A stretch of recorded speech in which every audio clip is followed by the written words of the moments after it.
While installing new flooring in our kitchen, my wife didn't notice me under the sink cabinet. When her sister visited, "Have you told him you're moving out next month?" My wife replied, "No way.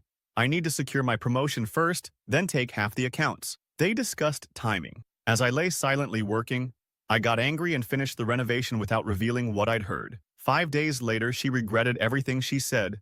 "Hey Reddit, been lurking for years but never thought I'd be posting my own story here. This shit is still fresh, still hurts like a dropped hammer on my thumb, but I need to get it off my chest. Buckle up, this isn't a quick fix job. My wife Catherine and I have been married for 7 years. We bought our starter home 3 years ago. Nothing fancy, just a 3-bed with decent bones but outdated everything. Being in the renovation business, I've been slowly fixing it up room by room. Our relationship was like that house. Solid foundation, decent structure, but maybe needed some work in places. At least that's what I thought. Last month, Catherine kept dropping hints about wanting the kitchen done before summer. I noticed she'd been acting different lately, staying late at work, being glued to her phone, taking calls in another room. Typical sus behavior, but I chalked it up to stress from her upcoming promotion. Stupid me thought finishing the kitchen would make her happy, show her I was invested in our future. So last Saturday, I started tearing out the old vinyl flooring, nasty stuff from the 90s that was peeling at the edges. Plan was to install those vinyl planks that look like hardwood. Catherine had picked the color herself, all excited about how it would match the new backsplash we'd chosen. I'd already finished most of the demo work and was starting on the plumbing under the sink, had to adjust some pipes to fit the new cabinet depth. I was lying on my back, half inside the sink cabinet with my tools spread around me, when I heard the front door open. Catherine wasn't supposed to be home until after lunch. She'd gone for brunch with her sister Helen. They came in laughing about something, clearly not expecting me to be in earshot. I was about to call out when I heard Helen ask, "Have you told him you're moving out next month?" My whole body went cold, like someone had dumped a bucket of ice water down my spine. I froze, wrench in hand, barely breathing. Catherine's laugh made me sick to my stomach. "No way. I need to secure my promotion first, then take half the accounts." Her voice had this tone I'd never heard before. Calculating. Cold. "The timing has to be perfect. If I leave before the promotion goes through, I might not get it. But once I do, that's an extra 20 grand a year in my pocket." Helen asked if she was worried I'd figure it out. Catherine just scoffed, said I was too busy playing with my tools to notice anything, said I was predictable, that I'd be crushed but wouldn't fight back. Then they started discussing the logistics. Catherine already had an apartment lined up, had been slowly moving personal items to Helen's place, had a separate bank account I knew nothing about, 7 fucking years together, and she was talking about me like I was some clueless chump she'd been tolerating. The rage that built inside me was like nothing I've felt before. My hand was gripping the wrench so hard my knuckles went white, but I didn't move, didn't make a sound. Some instinct told me to stay put, to learn everything I could. They moved into the living room, voices fading but still audible. Catherine was worried about the joint accounts, wondering how to maximize what she could take. Helen suggested talking to her friend who'd cleaned out her ex good during their divorce.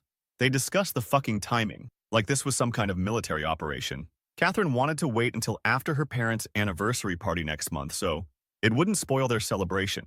How fucking considerate. I lay there for what felt like hours but was probably 20 minutes, until they decided to head back out to finish their shopping day. When the door closed, I crawled out from under that sink feeling like my chest had been hollowed out with a rusty spoon. You know what's the worst part? We'd been talking about starting a family now. I'd been saving for fertility treatments because Catherine has PCOS. There was 15 grand sitting in an account specifically earmarked for our future family. A family she knew would never exist. I wandered around the half-demolished kitchen, mind racing. My first impulse was to pack my shit and be gone when she got home, or to confront her the second she walked through the door. But something stopped me. The more I thought about her smug certainty that I wouldn't fight back, that I was too predictable, the more determined I became to prove her wrong. So I did the hardest thing I've ever done.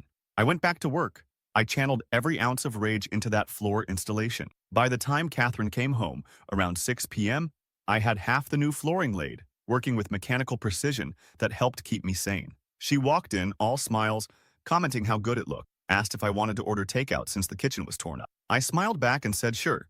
That night was fucking surreal. We ate Chinese food on the couch, watched some Netflix show I couldn't focus on, and she cuddled up next to me like everything was normal. She even initiated sex later, which now made me wonder if it was guilt or just maintaining the facade. I went through the motions, feeling nothing but disgust and rage. Every touch, every fake smile was like sandpaper on my soul, but I played my part. Told her I loved her before we fell asleep, while silently vowing she'd regret every word I'd heard. Sleep wasn't happening. Once Catherine's breathing steadied, I slipped out of bed and started my reconnaissance mission. Her phone was locked, but I knew her laptop password. Nothing suspicious in her emails I could access. But then I checked our joint accounts online and noticed regular transfers of $200, $300 to her personal account over the past few months. More than the usual spending money she kept separate. Small enough that I hadn't noticed, but it added up to thousands. I took pictures of everything with my phone. Documentation would be key. By 3 a.m., I was sitting on our back porch texting my buddy Anthony. Need to talk ASAP. Marriage emergency, not joking. He responded immediately, despite the hour. Tomorrow, lunch, the usual spot. The next morning, I was back at the flooring installation before Catherine woke up. Acting normal was the hardest job I've ever done. Harder than any renovation I've tackled. She kissed me goodbye, said she was so lucky to have such a handy husband, and headed off to work. The second her car pulled away, I collapsed against the new cabinets, shaking with anger and betrayal. But I wasn't going to be the predictable chump she thought I was. The renovation would continue, exactly as she wanted it. Perfect, beautiful, everything she dreamed of. And while I worked, I'd build something else too. The perfect plan to make her regret ever thinking she could discard me like outdated vinyl flooring. By Sunday night, I'd finished most of the floor installation. The physical labor helped me process the shock. Every nail I drove in was like securing a piece of my resolve. Every measured cut was a calculated step in my emerging plan. Catherine was all compliments and affection, even brought me beer while I worked and talked about how excited she was for the finished kitchen. Monday was when things really started shifting into gear. Lunch with Anthony was exactly what I needed. We met at our usual sandwich spot, and the second I told him what happened, he went from concerned to furious on my behalf. "You gotta hit back harder than she expects, man," he said between bites. "She thinks you're predictable? Show her how wrong she is." We spent the lunch break outlining what I needed to do. Separate finances, document everything, consult a lawyer before she had a chance to. Anthony's brother went through a nasty divorce last year, so he had the playbook ready. "Don't show your cards too early," was his main advice. "Get everything lined up first. The element of surprise is your only advantage right now." I went back to work on the renovation that evening with renewed purpose. Catherine texted that she'd be home late. "Work dinner," she called it. Yeah, right. I used the time alone to start making moves. First call was to my bank, where I opened a new individual account. Second was to a divorce attorney Anthony recommended, scheduling a consultation for Wednesday during my lunch break. While installing the last section of flooring, I found Catherine's old journal behind the refrigerator. Must have fallen back there during the initial cabinet removal. I'm not proud, but I read it. Entries from the past 2 months confirmed everything. She'd been planning this for a while. Talked about feeling stuck and ready for her next chapter. Mentioned some guy from work named Ryan multiple times.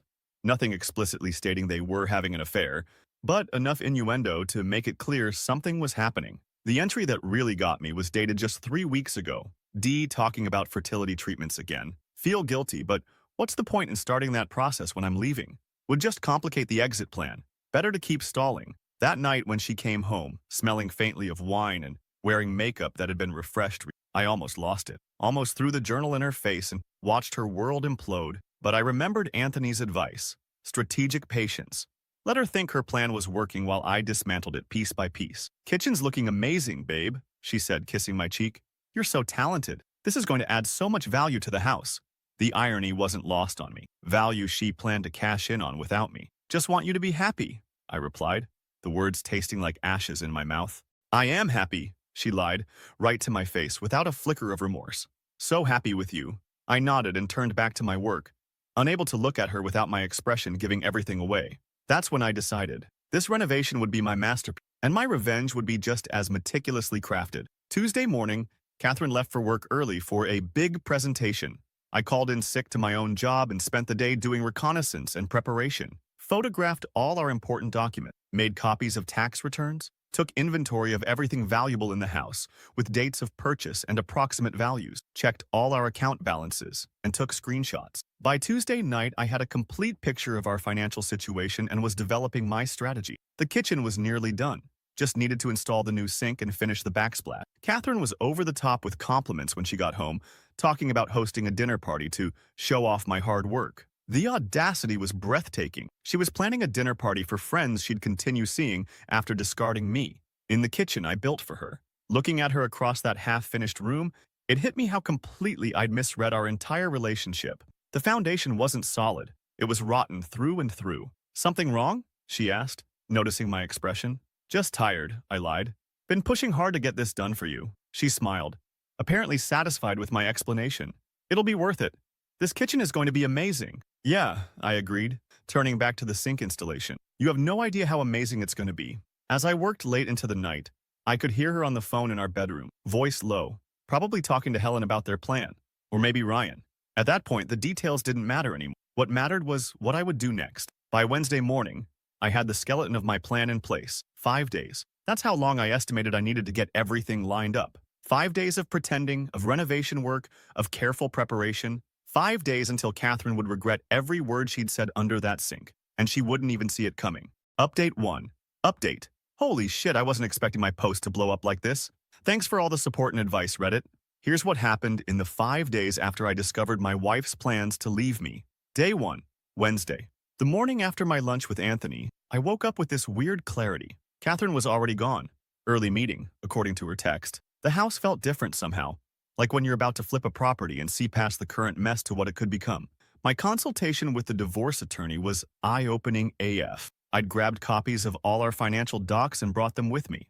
The no-nonsense attorney listened to my story without blinking. She explained how crucial it was that I'd learned about Catherine's plans before she executed them. In my state, cleaning out joint accounts isn't technically illegal between spouses. If Catherine had grabbed everything first, it would have been a nightmare. That afternoon, I opened a new individual account at a different bank. Then I moved exactly half of our joint savings, $37,000, not a penny more than my fair share. I wasn't going to play dirty like Catherine planned to, but I wasn't going to be a doormat either. When I got home, I went straight back to work on the kitchen.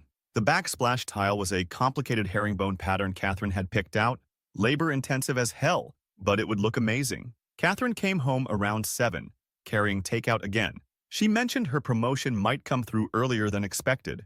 That set off alarm bells immediately. According to what I'd overheard, her exit strategy was tied to that promotion timeline. She showed me some shoes she'd bought online. 3rd pair this month. The old Catherine was careful with money. This new Catherine was living like the joint accounts were already hers alone. Once I heard her go upstairs, I texted Anthony an update. He replied immediately, "Good first steps. Tomorrow, we go nuclear on Operation GTFO. Day 2, Thursday." Day 2 was about documentation and intelligence gathering. Yeah, I know how that sounds, but when your wife is plotting to clean you out, you get intense about this shit. I took photos of everything valuable in our house before Catherine was up. Made a spreadsheet noting when each item was purchased and by whom. While Catherine was in the shower, I quickly checked her planner. There it was. Meeting with Janine, 1 p.m. Janine was her friend who'd gone through a divorce lab. The same friend who, according to Catherine's sister, had cleaned out her ex good.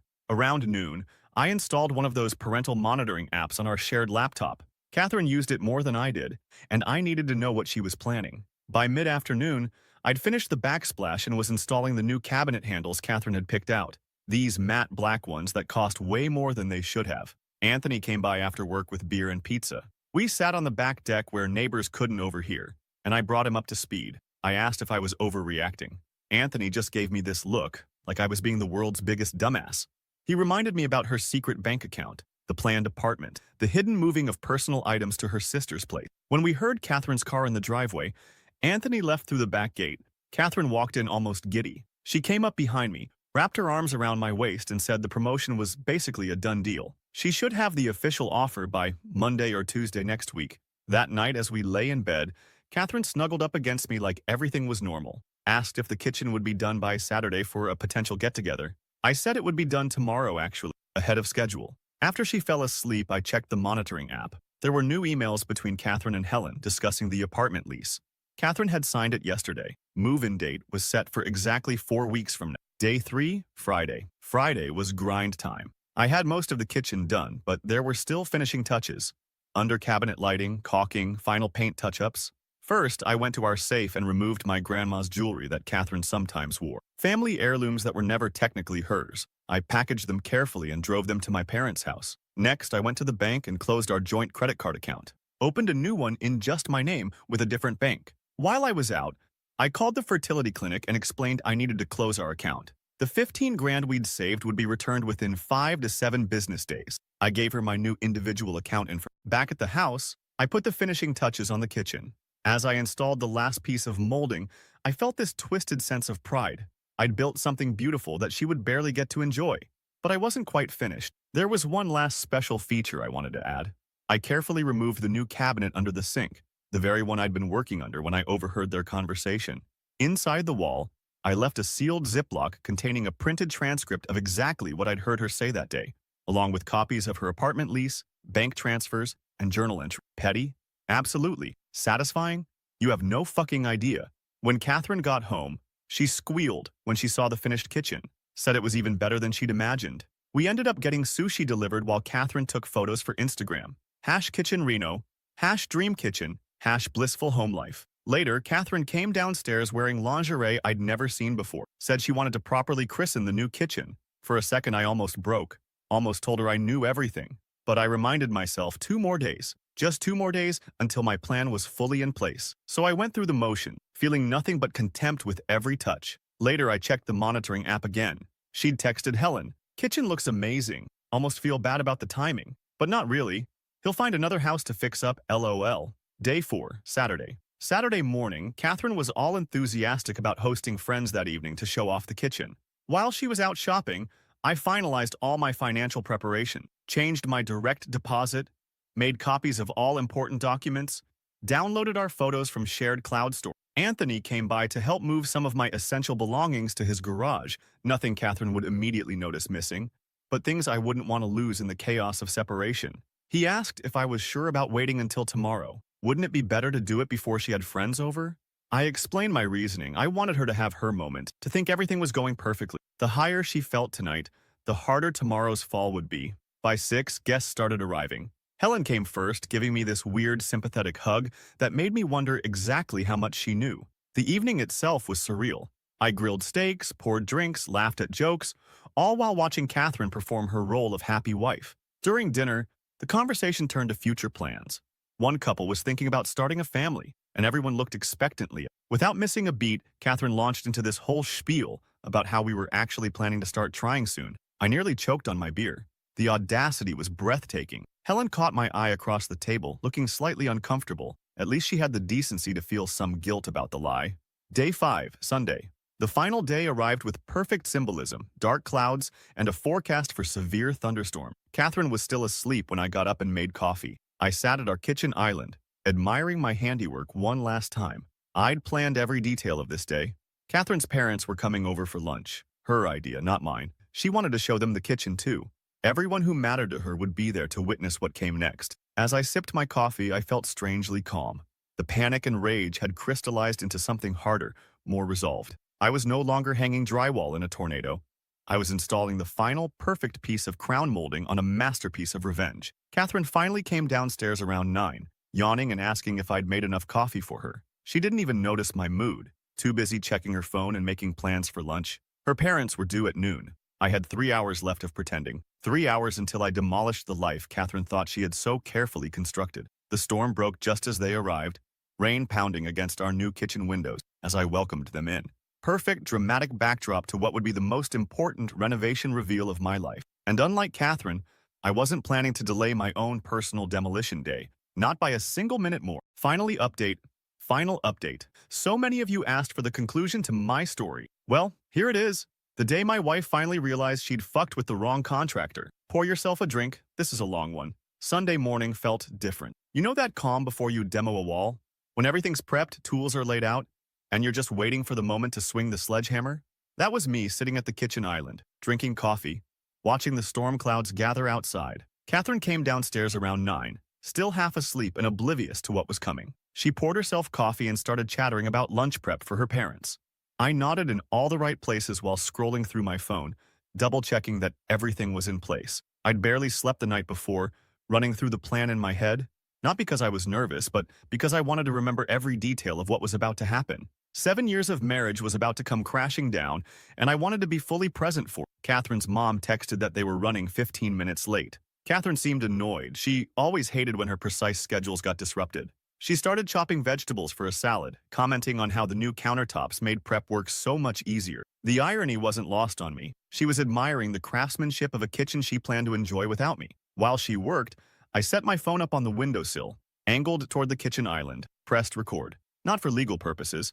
My state is two-party consent, but for my own sanity later when Catherine inevitably tried to twist what happened. Around 12:15, the doorbell rang. Catherine's parents arrived looking damp from the rain but cheerful. Her dad, Tom, immediately commented on the exterior paint job I'd done last summer. Her mom, Diane, brought flowers for the table. Always thoughtful like that. I'd always liked Catherine's parents, which made what was coming even harder. Catherine led them on the grand tour of the kitchen, pointing out all the features as if she'd built them herself. Her parents made appropriate noises of admiration. Tom asked about the cost, and Catherine waved it off, saying we'd talk numbers later. I almost laughed. She had no idea what numbers we'd actually be discussing soon. As Catherine finished the tour, Diane asked when we were having people over to see it. Catherine mentioned we'd already had friends over last night and was thinking of hosting her work team next weekend. I just smiled, knowing there wouldn't be any work team dinner next weekend. We all settled around the dining table for lunch. Catherine had made her mom's lasagna recipe, one of the few things she cooked well. As we ate, the conversation flowed naturally to Catherine's upcoming promotion. This was the moment I'd been waiting for. Catherine went on about how excited she was for this next step in her career, how it would mean more money for our future. She even reached over and squeezed my hand while saying it, the ultimate performance of loving wife. Her dad raised his glass in a toast to her success. Everyone clinked glasses, and in that moment of celebration, I decided it was time. After taking a sip, I set my glass down carefully and said I had an announcement too, something to add to the celebration. Everyone turned to me expectantly. Catherine had that look, half curious, half annoyed at having her spotlight interrupted. I smiled and said I'd discovered something interesting under the sink last weekend while doing the renovation. Catherine's expression didn't change, but I saw confusion flicker in her eyes. I pulled out my phone and tapped the screen a few times, then set it in the middle of the table. The recording I'd made began to play. Catherine and Helen's voices crystal clear. Have you told him you're moving out next month? No way. I need to secure my promotion first, then take half the accounts.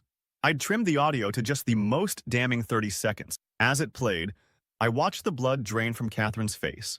Her parents went completely still, forks frozen halfway to their mouths. When it finished, there was this moment of absolute silence, broken only by the sound of rain against the windows.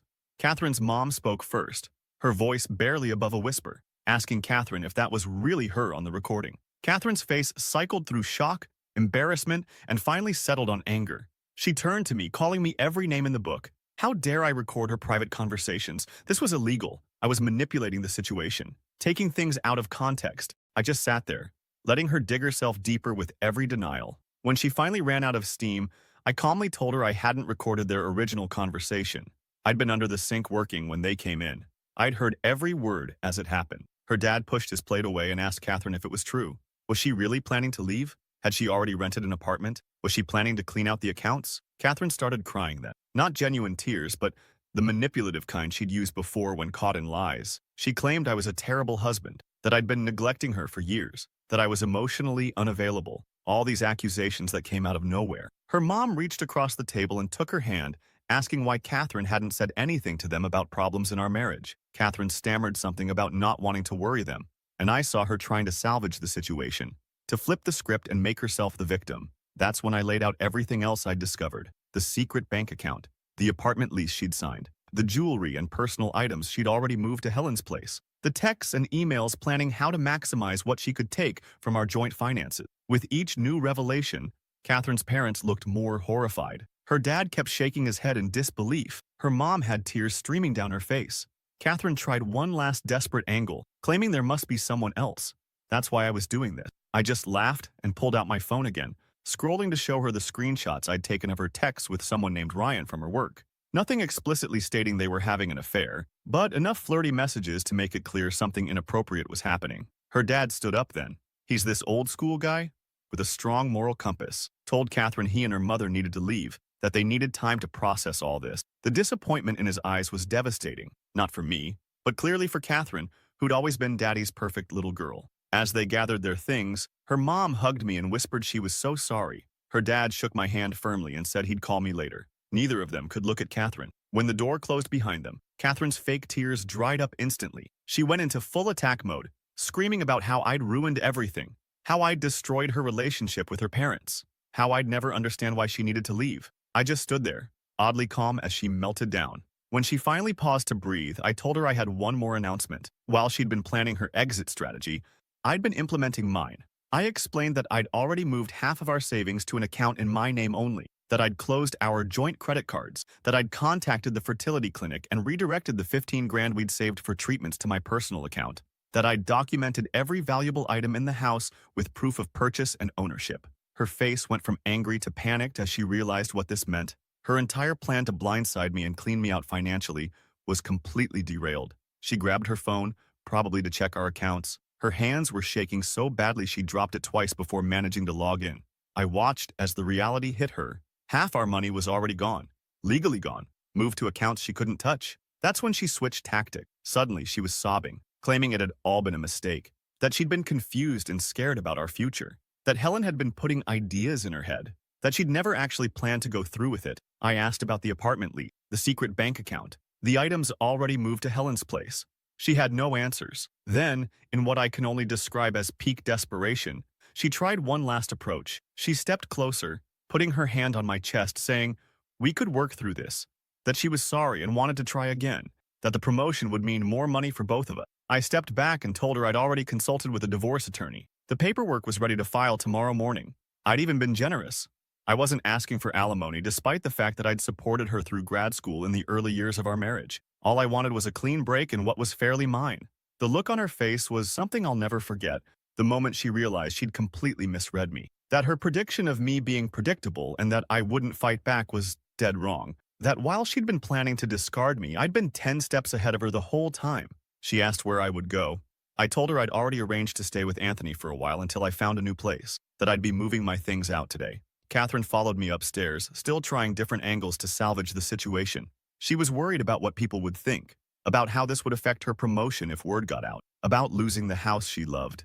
As I packed a suitcase with clothes, I explained that I had no intention of bad-mouthing her to friends or her workplace. That wasn't my style, but I also wouldn't lie if people asked what happened. When I finished packing the essentials, I headed back downstairs with Catherine still trailing behind me, alternating between threats and pleas. I stopped in the kitchen for one final moment. I gestured around at the beautiful space I'd created and told her I'd left her one last surprise, something she wouldn't discover unless the kitchen was renovated again someday. I wouldn't tell her what it was, but that it would serve as a time capsule of our marriage's end. The not knowing would drive her crazy, exactly as intended. Every time she used that kitchen, she'd wonder what message I'd left hidden in the walls, what evidence or words were sealed away behind the perfect backsplash tiles or under the sink cabinet. Before leaving, I handed her a folder containing copies of everything I'd discovered, the apartment lease, bank statements, text messages, journal entries. Told her I had the original stored safely elsewhere, not as a threat, but so she'd understand that denying what she'd done was pointless. As I loaded my suitcase into my truck, the rain had stopped and weak sunlight was breaking through the clouds. Catherine stood in the doorway, arms crossed, mascara streaked down her face. For a brief moment, I felt a pang of sadness for what could have been. 7 years is a long time to spend with someone, even if the foundation turned out to be rotten. I got in my truck and drove to Anthony's place. He was waiting on his porch with a beer for each of us. No questions, no, I told you so, just solid support when I needed it most. That night, Catherine blew up my phone with texts. First angry, then apologetic, then desperate. I read them all, but I didn't respond. Her sister Helen called twice. I let it go to voicemail. Catherine's mom texted once just to say she was thinking of me and hoped I was okay. I slept better that night than I had in a week, even on Anthony's lumpy guest bed. The relief of no longer carrying the weight of that secret, of no longer having to pretend, was indescribable. Monday morning, my attorney filed the divorce papers. Monday afternoon, Catherine's promotion was officially announced. I saw it on LinkedIn. The timing couldn't have been more perfect. She got what she wanted professionally. On the same day, her personal life imploded completely. By Tuesday, she'd removed her relationship status from Facebook. It's been 3 weeks now. I found a small apartment closer to where I work. I've thrown myself into projects, keeping busy to avoid dwelling on things. Some days are harder than others. You don't unravel 7 years overnight. Catherine tried reaching out a few more times, even showed up at Anthony's place once looking for me. I've maintained no contact except through the attorney. It's cleaner that way. Friends have mostly taken sides as expected. Some mutual friends were shocked, others admitted they'd seen signs of trouble. A few have tried to play peacemaker, suggesting we try counseling. They mean well, but don't understand that some foundations are too compromised to rebuild on. Yesterday, I drove past our house and saw a for sale sign in the front yard. Seems Catherine doesn't want to live with the kitchen I built her after all. Maybe she can't stand knowing there's something hidden in the walls. Maybe the space holds too many memories. Or maybe she just needs the money now that her exit strategy fell apart. Whatever the reason, Seeing that sign felt like the final piece of demolition. The structure that was our marriage has been completely dismantled down to the bare earth. And you know what? I'm ready to start a new project, on solid ground this time.